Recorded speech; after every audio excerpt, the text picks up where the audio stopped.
Now, what about the brain? And of course, the brain is important because if you can show that meditation leads to a different activation in the brain, then you have proof that it's not just thinking, but it's something else. Then you prove you're actually, in fact, entering an altered state of consciousness. And that's crucially important. So there have been several brain imaging studies.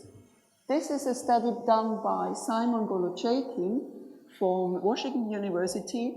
And what he showed is that when people meditate, there is an activity, a very slow wave activity coming from the limbic system called theta activity. This activity is there when you are in deep focused attention and has been associated with creativity. And this activity was sort of focused over frontal and parietal areas, which are areas of deep attention. The next study was a study using MRI, which is a better resolved study in which I was involved in, and this was done by Dr. Sergio Hernandez, and that's him. So he used this MRI scanner to input people in the scanner. They had to meditate for, I think, about 20 minutes. And in the initial stages of meditation, the meditators activated the same region we've seen before, so the right frontal lobe and the temporal lobe. So this is especially is a key area for deep attention and also for inhibition, because when you start to meditate, you inhibit your thoughts. So you activate this area of inhibition. But what is interesting is it was in both sides of the hemispheres, but as they went deeper into meditation, the activation became progressively more reduced. And then, as they go into a deep state of meditation, there's hardly any activity left in the brain. They just have a little bit of activity here on the right in the frontal lobe, which is this area of deep attention. So in other words, in meditation, you achieve a state of deep attention, of concentrated, relaxed activity, which is mediating a deep concentration.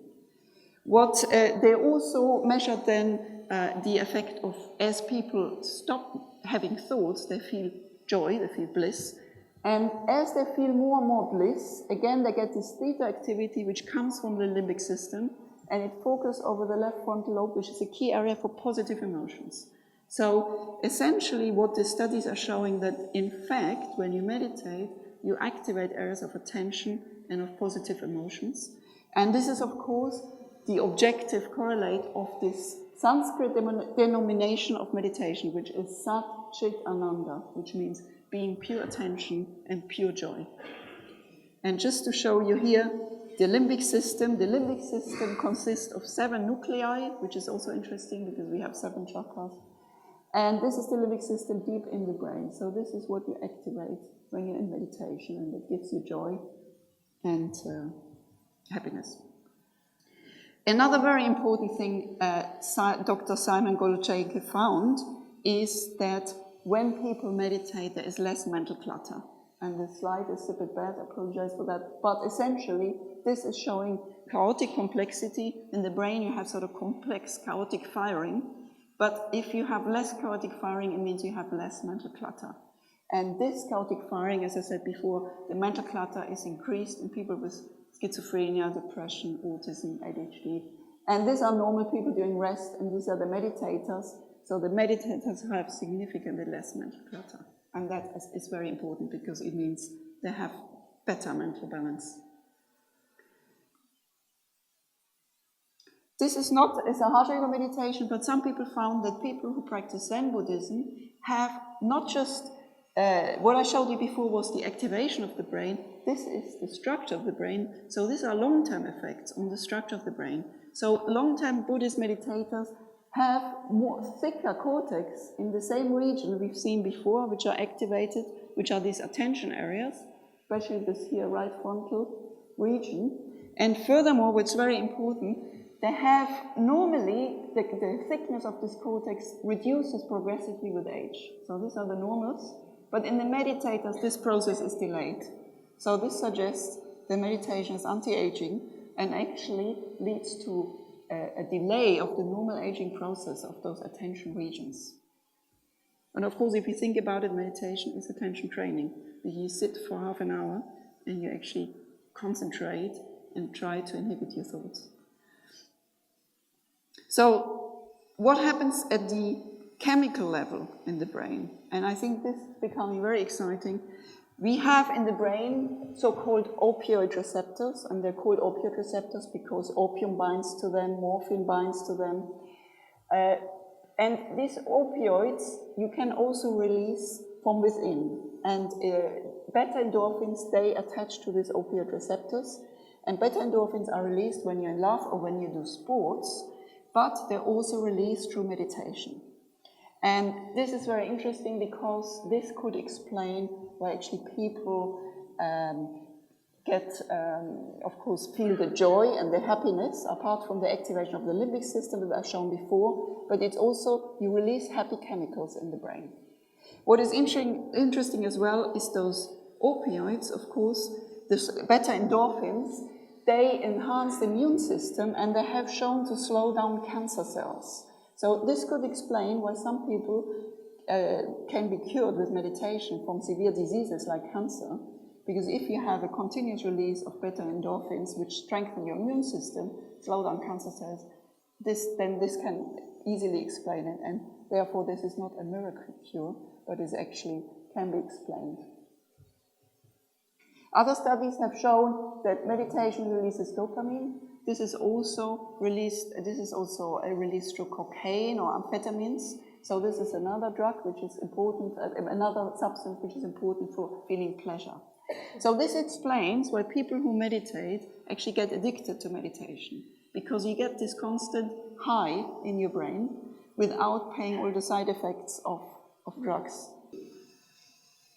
And other meditations have shown that there is an increase in serotonin. This is a drug which is typically lower in depression, so this could explain why meditators are less likely to be depressed. Melatonin, which is important for sleep and also strengthens the immune system. So again, this could explain why people, when they meditate, they find you can sleep far easier, and again, it can enhance your immune system. And GABA, which is important for cognitive functions like attention, and there is a decrease in stress hormones.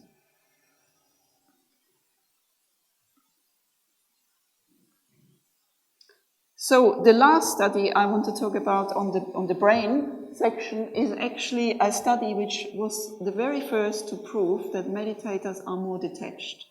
And I like this study a lot because it's the only one I actually tried to prove this point. And this was done again by Dr. Simon Golochaikin from Washington University. What he did, he showed meditators and non-meditators a really horrible movie which is called Funny Games by Michael Haneke. If you've seen that movie, I have not been able to watch it, but it's actually, it's supposed to shock you and to show the violence in our society. So it's a movie of two psychopathic teenagers which go into a house and they kill everybody. They start by the dog, then the woman, then the kids, and then the father. So this movie is really quite terrible, and they showed this movie to these poor people. And as you can see, the blue are the controls, the red are the meditators, and at the subjective psychological level, so these are all negative emotions, so the controls have far more negative emotions. So they felt more disgust, more anxiety, more sadness, more unhappiness after watching the movie. And the red ones are the meditators, so they had much less negative emotions than the non-meditators. Then he measured on the skin. When you're stressed, you have more sweat on the skin, so you can measure the level of stress level at the body. And at the skin level, the meditators had significantly less skin response than the controls. So at the body level, the meditators also were less affected by this negative movie. Lastly, he measured the brain. And this is a gamma activity. Gamma activity is released when you have very intense emotions. So during the rest, the meditators and the controls didn't differ, but after the movie, the controls have this high gamma activity, this really high gamma activity. So they were really stressed out at the brain level by the movie, while the meditators kept their cool as well at the brain level. So in other words, the meditators kept their cool at the psychological level, they were less affected at the body level, and less affected at the brain level. And this, I think, is absolutely crucial because this is sort of proof that meditation makes you more detached and more able to cope with stress and negative events. And as I said before, this is important because it improves your emotional resilience. So in conclusion, the state of mental silence is associated with relaxed brain activity of deep attention and positive emotions. It increases happy chemicals which stabilize your mood and your affect, and it makes people more detached at the psychological, at the brain and at the body level. Now, what about the effect on your health?